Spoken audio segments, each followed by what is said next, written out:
Alors, l'actu du jour en Formule 1. Avant de commencer, je vous rappelle que les news proviennent de ma chaîne principale sur la Formule 1, Type F1. Et il y a aussi mon Twitch, vous pouvez vous abonner. On parle de F1 sur ces deux chaînes de façon constante et régulière. Les liens sont dans la description. Bon visionnage. Ciao. Et Michael Masi qui s'apprête à devenir le nouveau président de la Supercar Commission en Australie, qui régit les règles techniques et sportives de la première catégorie de voitures de tourisme de son pays d'origine. Le championnat Supercar est actuellement en train d'officialiser la nomination de Masi et demande l'approbation des propriétaires d'équipe lors de la prochaine course au Sandown International Motor Raceway. La vie a littéralement bouclé la boucle pour Michael Masi qui a fait ses premiers pas dans le sport auto mondial en tant que directeur de course adjoint de Motorsport Australia, avant de rejoindre la FIA en 2018 en tant qu'adjoint de l'ancien directeur de course de la F1, Charlie Whiting. Oui, il aurait pu s'abstenir du coup d'arriver en F1 lui, il aurait dû rester là où il était en fait. Masi a ensuite succédé à Whiting qui était malheureusement décédé peu de temps avant le Grand Prix d'Australie 2019 en tant que directeur de course de la F1 jusqu'à sa dernière course controversée en 2021. Étant donné qu'il s'est senti comme l'homme le plus détesté du monde, à un moment donné c'est formidable de voir Masi rester dans le sport auto et j'espère que son nouveau travail est un peu plus récent que le précédent. Oui, bon, on espère tous évidemment. Bon bah voilà, il a trouvé quoi faire jusqu'à sa retraite, Michael Masi. Donc le gars, au final, il va rester dans le sport auto, mais c'était sûr en même temps. Mais cette fois, ça sera en Australie. Allez, je vous laisse commenter. Ciao. Berger espère ne pas avoir de consigne d'équipe entre Leclerc et Sainz tant que les deux pilotes sont en course pour le titre. Non mais, enfin, à un moment, s'il n'y a pas de consigne, justement, il n'y en aura plus aucun en course pour le titre. Donc c'est complètement débile. Nous sommes un sport et je pense que dans un sport, tant que les deux pilotes peuvent remporter le championnat, on ne devrait pas intervenir. C'est mon opinion personnelle. Oui, mais si les deux pilotes se bouffent des points pendant qu'il y a qu'un autre pilote dans l'écurie adverse qui est lui P1 d'office, et son équipier ne lui bouffe pas de points, c'est un peu con. Qu'en penses-tu, Gerhardt? Frank Williams était peut-être le pionnier, il se fichait de qui gagnait, Nigel Mansell, Nelson Piquet, peu importe. Il pourrait y avoir des consignes lors de la dernière course de la saison, mais pas avant. Désormais, les gens disent qu'ils ne savent pas ce qu'ils font chez Ferrari. Mais peut-être ont-ils appris du jour où Rubens Barrichello devait laisser passer Schumacher sur le Red Bull Ring. Peut-être se disent-ils le sport avant tout. Si c'est le cas, j'en suis très heureux. Ouais, mais alors, si tout le monde se disait ça, pourquoi pas? Sauf que chez Red Bull, c'est pas ça qu'on se dit, du coup. Berger est en revanche satisfait de voir la Scuderia se battre contre Red Bull aux avant-postes, et il espère que Mercedes pourra bientôt se mêler à la lutte. Je pense que ça serait génial pour la F1, nous avons besoin de ça et encore plus. Il faudrait que deux équipes supplémentaires puissent se battre à l'avant. Mais après les années de domination de Schumacher ou de Lewis Hamilton, nous sommes vraiment heureux de voir deux équipes différentes se battre pour les titres depuis 2 saisons. C'est fantastique que Ferrari soit de retour dans la lutte. Et ce serait encore mieux si Mercedes y était mêlé également. Mais nous voyons de bonnes courses, je pense que la F1 est de retour, et les fans le méritent. Ouais, alors 2 équipes dans la lutte, il y a une équipe et demie dans la lutte en fait. Il y a Charles Leclerc contre Ferrari et Red Bull en fait. C'est un peu ça quoi. Ah là là là. Bon bref, que pensez-vous de cette deuxième partie de saison Et à votre avis, comment ça va se finir? Est-ce que Ferrari finira par donner des consignes ou pas? C'est la question qu'on peut se poser. Moi je pense qu'ils feront pas, parce qu'au final il y aura pas d'intérêt. Vu qu'ils seront hors du titre dans pas longtemps. Ouais, si ça continue comme ça. Allez, ciao. Et Mercedes qui admet ne pas avoir suffisamment pratiqué les arrêts au stand. Eh bien, ça se voit. Effectivement, les arrêts sont plutôt moyens chez Mercedes depuis le début de saison. Peut-être un peu mieux que Ferrari, mais c'est pas non plus au niveau de Red Bull. Nous privilégions la constance à la vitesse. Nous ne sommes pas l'équipe la plus rapide sur les arrêts en ce moment. Et nous n'avons pas été constants ces derniers temps non plus. L'un des défis auxquels nous avons fait face était de nous adapter à ces nouveaux règlements. Ce qui veut dire qu'assembler la voiture était la priorité, puis la développer. Jusqu'à il y a encore quelques courses, les problèmes rencontrés sur la voiture faisaient que nous ne pratiquions plus les arrêts au stand. C'est donc un domaine sur lequel on travaille. Ce n'est bien sûr pas ce qui nous ralentit en ce moment, c'est la voiture. Mais ça reste un projet en parallèle. Mais évidemment, les roues sont plus lourdes maintenant. Elles sont encombrantes. C'est ce qui a un peu ralenti l'ensemble des équipes. Ouais, mais si vous voulez jouer la gagne d'ici la fin de saison, les gars, il va falloir travailler aussi sur les arrêts au stand. Parce que si vous faites des arrêts en 4 secondes 5 alors que les leaders ils font en 2 secondes ou 2 secondes 5, ça peut changer, ça peut tout changer sur la piste, si l'écart est très serré entre toutes les voitures. Donc il va falloir s'entraîner à ça chez Mercedes quand même. Allez, ciao. Alors Norris qui évoque McLaren et Alpine. Alpine est plus performante, mais nous pourrons les battre. Le pilote McLaren a foi à son équipe. Plus performante, ça dépend des circuits, on va dire. Mais le problème de McLaren, c'est qu'ils ont qu'un seul pilote qui marque des points régulièrement, en fait. Alors qu'Alpine, ils en ont 2. Et ça va faire la différence, sûrement, à la fin. Conscient du fait qu'il sera difficile pour McLaren de devancer Alpine cette saison, Norris reste cependant confiant. La MCL36 est peut-être moins performante que l'Alpine, mais le Britannique croit au fait que son écurie puisse sortir victorieuse de ce duel. Je pense que ça va être difficile, les Alpines, surtout depuis les dernières Evo. En fait, non, ils ont été extrêmement rapides toute la saison. Alonso est dans la lutte à chaque fois, même pour la pole position, parfois, donc ils sont rapides. Ouais, alors, même pour la pole, on va peut-être pas exagérer. Hein. Ça a dû arriver une fois qu'il aurait pu éventuellement se battre pour la pole à Melbourne. Mais c'est pas... Non. Faut pas dire ça tout le temps non plus, quoi. Ils sont réguliers, en particulier en ce moment, ils sont sur une bonne dynamique. Leur voiture est très forte, ça va donc être compliqué de faire des courses en les gardant derrière nous et de rester en lutte pour la 4ème place. Mais nous sommes motivés, nous savons ce que nous pouvons faire. Je pense que nous avons prouvé, malgré une voiture qui n'est pas forcément aussi performante que la leur, que nous pouvons toujours les battre et marquer plus de points qu'eux. Eh bien, nous verrons cela. En tout cas, la lutte entre McLaren et Alpine va être incroyable jusqu'à la fin de la saison, je pense. Mais il faut vraiment que Ricciardo se mette à marquer des points régulièrement, sinon Alpine va prendre de l'avance. Je vous laisse commenter, ciao. Hülkenberg emballé par le spectacle offert en F1 en 2022. Le peloton est beaucoup plus serré cette saison et statistiquement il y a moins de tours de retard que les années précédentes, avec plus d'opportunités de dépassement et parfois la chance d'une véritable contre-attaque. Les séances de qualif sont également passionnantes cette année, avec des résultats souvent très difficiles à prévoir. Ferrari et Red Bull ont réussi à prendre l'avantage rapidement dans le championnat des constructeurs. Aujourd'hui encore, aucune autre équipe n'a été en mesure de remporter une course cette année. Je suis sûr que certaines équipes en F1 la FIA s'attendaient à un meilleur équilibre. Pourtant, derrière les deux premières équipes, les courses ont été très serrées et les batailles pour les podiums et les points ont été les plus passionnantes depuis des années. Hülkenberg appuie aussi ses propos en citant notamment les magnifiques passes d'armes. En Autriche et en Angleterre, les courses et les batailles sur la piste sont devenues beaucoup plus captivantes que lors des saisons précédentes, bien que l'effet d'aspiration soit moins important. Avec ces nouvelles voitures, il est beaucoup plus facile de se suivre. Bah oui, il a fait 2 courses, lui, il sait de quoi il parle, du coup. Ce qui donne lieu à de belles courses. La récente bataille à 5 en Autriche entre les pilotes Red Bull, Ferrari et Mercedes, où les derniers tours sensationnels pour le podium à Silverstone donnent une idée de ce qui est désormais possible sur la piste entre ces brillantes équipes sur régulièrement. Je suis sûr que le peloton sera encore plus serré pour le reste de la saison. Mercedes travaille dur et avec succès pour réduire l'avance qu'ont Ferrari et Red Bull. À Silverstone, l'équipe était proche de sa première victoire et en France, Mercedes a obtenu son premier double podium cette année.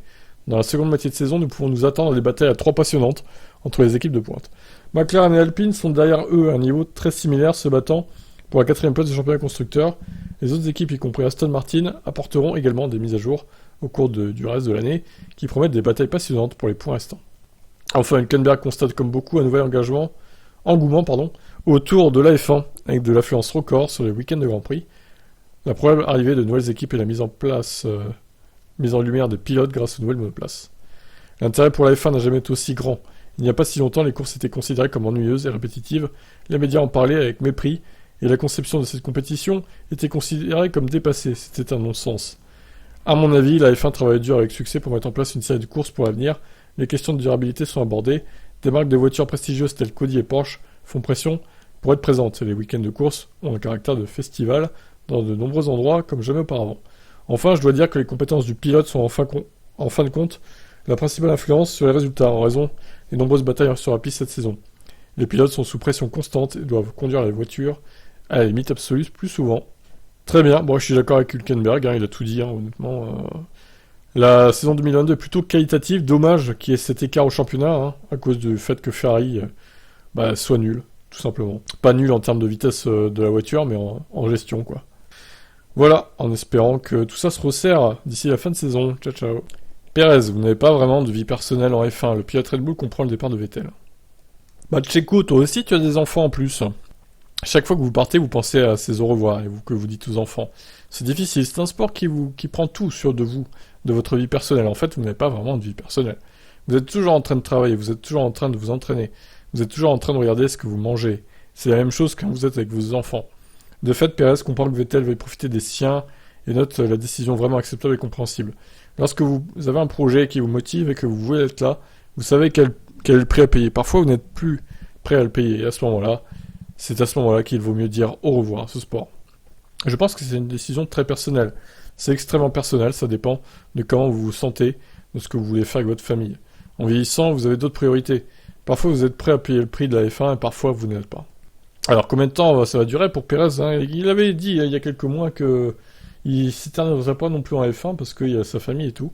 Donc, je sais pas ce qu'il va décider. Est-ce qu'il va quitter la F1 après son contrat chez Red Bull ou est-ce qu'il va essayer de choper un autre contrat? S'il continue, il se sera contredit, clairement. Pour moi, Pérez, je le vois arrêter en fin 2024 après chez Red Bull. Bon, on verra bien. Qu'est-ce que vous en pensez? Ciao. Leclerc, Red Bull n'est pas supérieur à Ferrari sur le plan opérationnel. Ah bon? Je suis pas trop d'accord avec ça quand même. Je fais pleinement confiance à mon équipe. Je pense que nous avons montré, après 2020-2021, que nous étions capables de revenir au top. Bien sûr, nous avons commis des erreurs lors des dernières courses, à Monaco, à Silverstone, en Hongrie, mais ça peut arriver à toutes les équipes. Oh là là, comme il est politiquement correct, Charles Leclerc, là. C'est même pas ce qu'il pense, en vrai, je suis sûr. Mais évidemment, il peut pas leur cracher dessus dans la presse, sinon il se ferait virer, quoi, donc... Nous sommes davantage mis en lumière maintenant que nous nous battons pour les victoires. Nous essayons en permanence de nous remettre en question afin de progresser. Il est certain que nous devons nous améliorer, mais je ne pense pas que nous ayons une faiblesse particulière. Ah bah, la faiblesse particulière, pour moi, c'est Binotto et Rueda, là, le stratège. C'est même deux faiblesses pour Ferrari qu'il faudrait corriger, tout simplement. Et oui, moi je ne fais pas partie de Ferrari, donc je peux leur cracher dessus. Et on ne s'en prive pas d'ailleurs, j'espère qu'ils vont vraiment faire le boulot en deuxième partie de saison, parce que là, c'est pas possible, quoi. Une écurie comme ça peut pas faire autant de merde. Qu'est-ce que vous en pensez? Ciao. Hamilton, après son voyage en Afrique, je ne suis plus le même. Il se confie aussi sur Abu Dhabi 2021. Encore? Faut arrêter, Putain, tout ce qu'il a écrit là. Waouh, Lewis, t'abuses. C'était vraiment rude. Il commence donc par Abu Dhabi. Mon hiver était marqué par une grande réflexion sur moi-même. J'étais entouré par ma famille, c'était la plus belle chose. Ma famille a vraiment bien réagi et tous sont venus autour de moi. J'étais pas sur mon téléphone, j'étais pas sur le réseau. Je jouais avec les enfants en construisant des bonhommes de neige. On jouait dans l'eau, on jouait dans les vagues. A-t-il vraiment pensé à la retraite après un tel camouflé? J'ai continué à m'entraîner parce que c'était plutôt simple pour mon état d'esprit. J'ai beaucoup réfléchi du genre. Qu'est-ce que je veux faire ensuite? Comment je veux prendre ça? Ensuite, j'ai transformé le négatif en positif et je me suis dit, ok, je vais revenir et me battre. Et puis j'ai pas eu la possibilité de me battre et de retrouver ce pourquoi je me suis battu l'année dernière. En effet, une deuxième déception, moins ponctuelle mais tout aussi problématique. Et l'arrivée est arrivée en ce début d'année où la Mercedes s'était larguée. Alors, comment il a-t-il encaissé ça? Ça n'a pas été parfait, je n'ai certainement pas été parfait en coulisses, je dirais que ça a été une vraie lutte, en particulier à la fin de l'année dernière, donc je suis passé par un vrai processus de croissance, de progression un peu bizarre. J'ai essayé beaucoup de choses avec la voiture, des expérimentations, ça nous a souvent pris de court. J'ai eu du mal à me sentir à l'aise dans la voiture cette année. Et finalement, ce n'est plus le cas. Je suis plus dans une position de leader avec la voiture maintenant, c'est moi qui la dirige plutôt qu'elle. C'est une bonne chose. Il y a aussi des gens dans notre équipe qui sont ici depuis de nombreuses années, même avant notre succès. Puis il y a des gens qui sont à nouveau dans l'équipe, qui n'ont connu l'écurie que dans les victoires. Donc c'est une nouvelle expérience pour eux aussi. Pour tout le monde, c'est une bonne expérience à vivre. L'adversité ne fait que vous rendre plus fort. Ce sont les échecs, je pense, qui nous rendent vraiment forts. Donc son voyage en Afrique, s'est partagé sur Instagram, pour ceux qui le suivent. Je ne suis plus le même homme qu'avant. Ces 2 dernières semaines ont été parmi les meilleurs jours de ma vie. Je suis plus le même homme qu'avant ce voyage. Toute la beauté, l'amour et la tranquillité que j'ai vécu m'ont complètement transformé. Aucune photo ne pourrait capturer ce que je ressens maintenant et ce que j'essaie de dire. Sachez simplement que là où les mots manquent, les émotions sont profondes. Je me suis connecté à mes racines et à mon histoire, et je sens mes ancêtres avec moi, plus fort que jamais. Merci à la Namibie, au Rwanda, au Kenya et à la Tanzanie. Merci aux gens d'ici, à la nature, à la faune. Nous avons été accueillis dans chaque endroit magnifique que nous avons visité. Nous avons été traités comme une famille, à mes frères qui se sont joints à moi pour ce voyage. Merci, je sais que nous en parlerons toujours. Bon, eh bien... Il regarde pas son voyage, en tout cas, il a bien profité, Lewis. Il va pouvoir nous gagner des courses en deuxième partie de saison. Allez, ciao. Bottas, Hamilton est le meilleur coéquipier que j'ai jamais eu en F1. Mais le plus drôle, c'est Zhou. D'accord.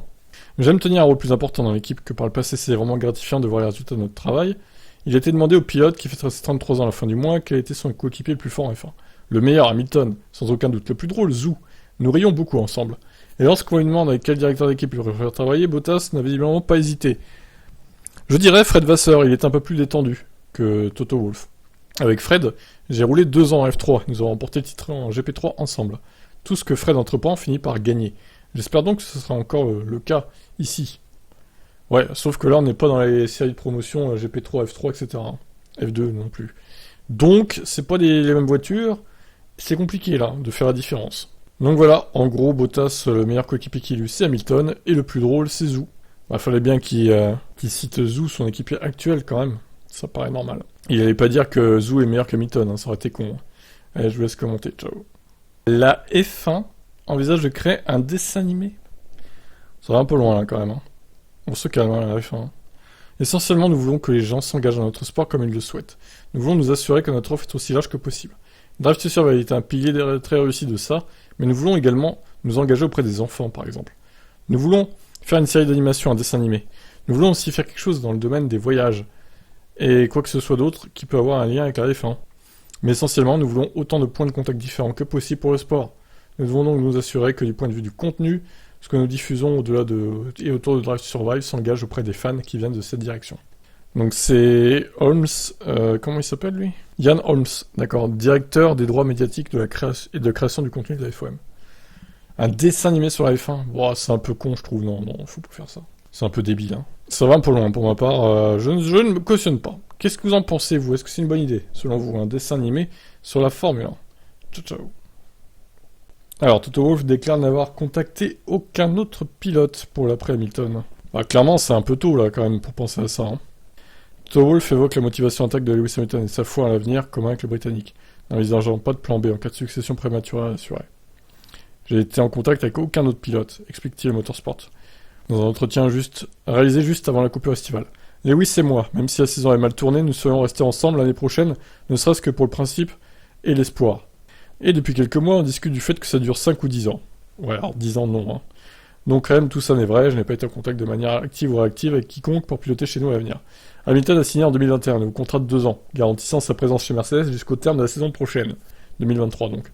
L'Anglais a régulièrement évoqué les nombreux efforts consentis par son écurie pour revenir dans la lutte pour la victoire. Et il a prouvé chaque week-end qu'il était prêt à toutes les expérimentations techniques pour travailler avec le futur bien en tête. Wolff reconnaît que son pilote a dû passer par une période d'acceptation de ça comme la nouvelle réalité.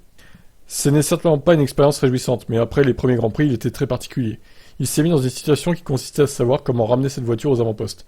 Et même quand je n'étais pas au mieux, il était le plus optimiste dans la pièce, motivant tout le monde, même si piloter cette voiture est difficile. En décembre dernier, on a joué le titre, et 4 mois plus tard, on a une voiture qui n'est pas faite pour le titre. Donc tout le monde, les pilotes, les ingénieurs et le management, doivent se dire « Ok, c'est la réalité désormais, que faisons-nous pour y remédier ?»